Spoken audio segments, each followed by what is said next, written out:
Have you heard of post-traumatic growth? Might sound like a weird term. Post-traumatic, something traumatic happened and growth, we're growing. And no, it doesn't mean our trauma symptoms are growing.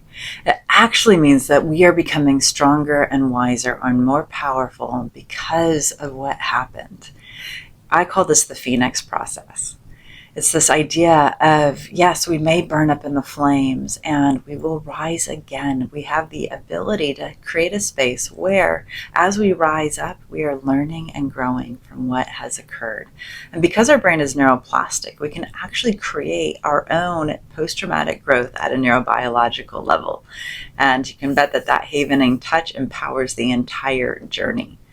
See, our brain is capable of holding and experiencing so many different emotions and thoughts, as well as physiological experiences at a time.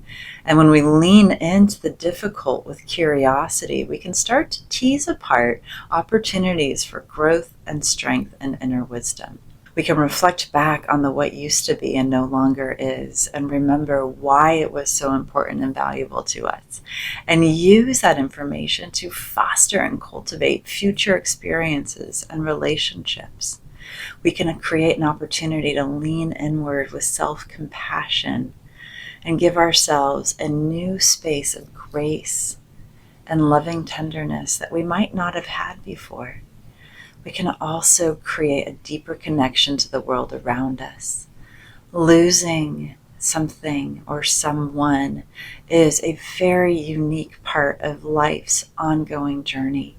And when we experience loss and remember to be curious about what used to be, and then move lovingly into a state of what can be in the future, we are in of itself helping our brain build a new way for experiencing loss and pain going forward. So much of the way our brain experiences the world is based on our past experiences, 90% in fact. And that means it's really helpful and in fact necessary to curate with intention the brain we want to live with.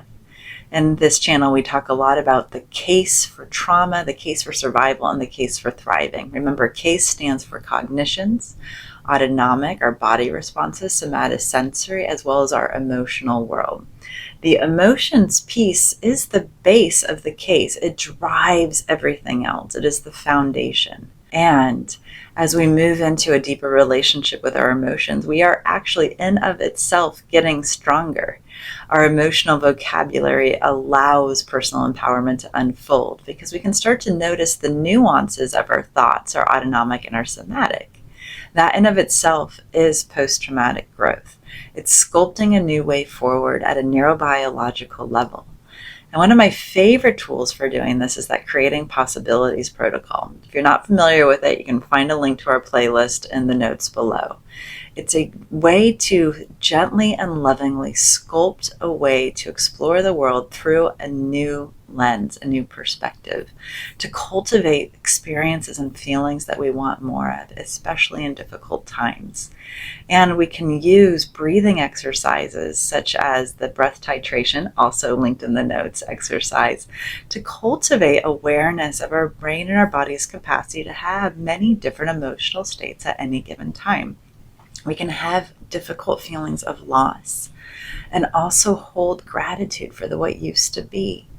We can have feelings of regret while also exploring into creating new plans for the future so that we don't have the same types of regrets.